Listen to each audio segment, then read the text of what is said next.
Hello friends, welcome to my channel. आज हम लोग यहाँ पे मध्यकालीन भारत यानी कि मेडिएवल जो इंडियन हिस्ट्री है उसके ऊपर top MCQ question answer discuss करने वाले हैं। इसीलिए आप लोग वीडियो को देखते रहिए और चैनल को सब्सक्राइब कर लीजिए ताकि नोटिफिकेशन आप तक पहुँच जाए। शुरू करते हैं क्वेश्चन नंबर 1 से। Todarmal is associated with the revenue system known as. Todarmal जो रेवेन्यू सिस्टम के बनाए थे और इसको एसोसिएट करते थे वो है जब्त और जब्ती प्रथा। जो अकबर के द्वारा बनाया गया एक प्रथा था जाब्ती सिस्टम, और इसका अंडर में काम कौन करते थे, उसके जो मनसबदार यानी कि टोडरमल मंत्री थे वो। Question number 2, the original name of Tansen the greatest musician of the court of Akbar was. Akbar के कोर्ट में जो म्यूजिशियन थे उनका नाम था तानसेन, लेकिन उसका असली नाम क्या था? उसका असली नाम था Ramtanu Pandey. Question number 3, of the so-called nine James of the court of Akbar, the one who was a reputed poet of Hindi was।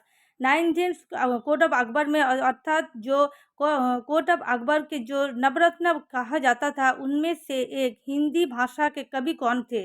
वो थे अब्दुल रहीम खानी खन्ना। Question number 4, the greatest historian of the reign of Akbar who wrote Akbarnama and Ain-i Akbari. Very very important and common question है ये। अकबरनामा और आईनी अकबरी के रचयिता कौन थे, जो अकबर के एक सभा कवि भी थे? तो वो है अबुल फजल। अबुल फजल आईनी अकबरी और अकबरनामा के रचयिता है। Question number 5, Akbar granted the present site of Amritsar to the Sikh guru. Akbar ने क्या किया था? अमृतसर को दान में दिए थे एक सिख गुरु को। उसका नाम क्या था? वो है अमरदास। अकबर ने अमरदास को जो गुरु अमरदास को अमृतसर गिफ्ट में दिए थे। Question number 6, mansabdari system was founded by Akbar the mansabdar were. Mansabdari system को फाउंडर कौन था? अकबर ने इसको फाउंडेड किए थे। और इसका मीनिंग क्या था? मनसबदार को क्या समझना चाहिए? Military commanders, provincial governors, high level and military officers, इन सब को मनसबदारी सिस्टम में लाया गया था और इसके द्वारा एक सिस्टमेटिकली जो कानून व्यवस्था को लागू किया गया था अकबर के रेन में। Question number 7, the most important poet at the court of Mohammad of Ghazni who wrote Shahnama is regarded as the immortal Homer of the East. Immortal Homer of the East नाम से पहचाने जाने वाला जो शाहनामा के रचयिता भी है वो मोहम्मद ऑफ गजनी के सभाकवि थे। उनका नाम क्या है? वो है फिरदौसी। फिरदौसी शाहनामा और जो immortal Homer of the East भी कहा जाता है। Question number 8, during the course of his numerous invasion Mohammad Ghori was defeated by. बार बार मोहम्मद घरी ने टोटल 17 बार भारत को आक्रमण किया है और इसके द्वारा उनको वो 2 बार हारे भी है। किसके द्वारा? वो था Chalukya king Bhima second of Gujarat and Prithviraj Chauhan तृतीय ऑफ अजमेर। इन दोनों से उन्होंने हार भी गए थे। Question number 9, Mohammad Ghori led the foundation of the Turkish empire in India by defeating. Mohammad Ghori ने भारत में जो तुर्किश एम्पायर को फाउंडेड किए थे किसको किसको हरा के? वो था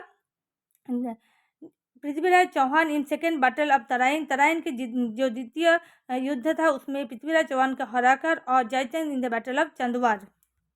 question number 10, it is said that Mohammad bin Bakhtiyar Khalji one of the commanders of Mohammad Ghuri conquered Nadia with only 18 horsemen.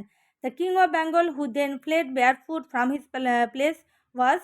देखिए यहाँ पे जो मोहम्मद बिन बख्तियार खलजी थे उनका वो किसका कमांडर इन चीफ था? मोहम्मद घुरी का।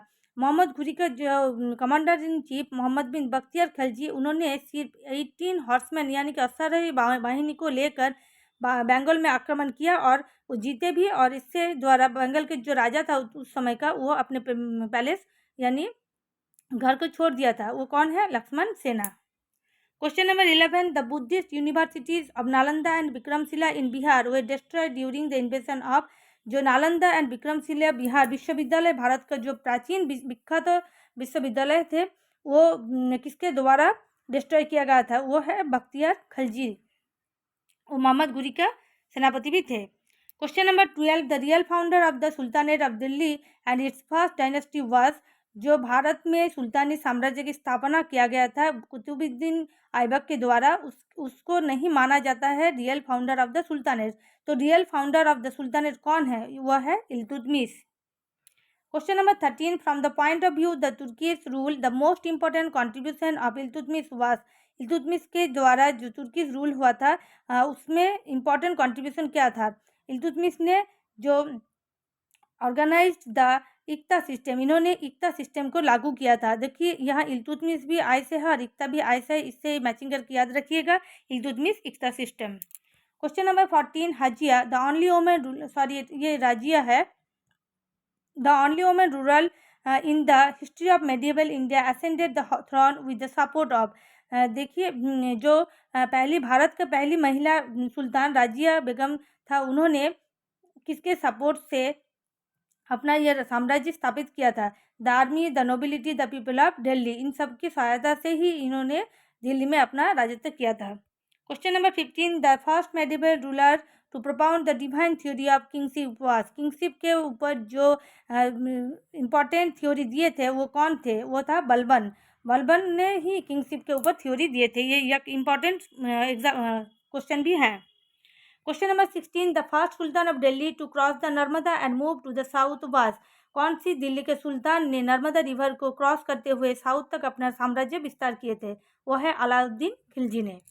Question number 17, the only known ruler in the history of India to have fixed the prices of different commodities, rigidly enforced quality control and ensured easy availability of essential commodities was, जो different commodity के price को fix किए थे, यानी कि हर एक चीज़ का एक निर्दिष्ट दाम होना चाहिए, फिक्स रेट होना चाहिए, वो किसने किया था? यह है अलाउद्दीन खिलजी के एक बड़ा ही फैसला था, जिसके द्वारा उन्होंने बाजार दर नियंत्रण प्रथा को भी चालू किए थे। Question number 18, Alauddin Khilji rigidly enforced market control और इकोनॉमिक रेगुलेशंस फॉर, ये अलाउद्दीन खिलजी जी ने जो मार्केट कंट्रोल और इकोनॉमिक रेगुलेशन को चालू किया था, इसका कारण क्या था?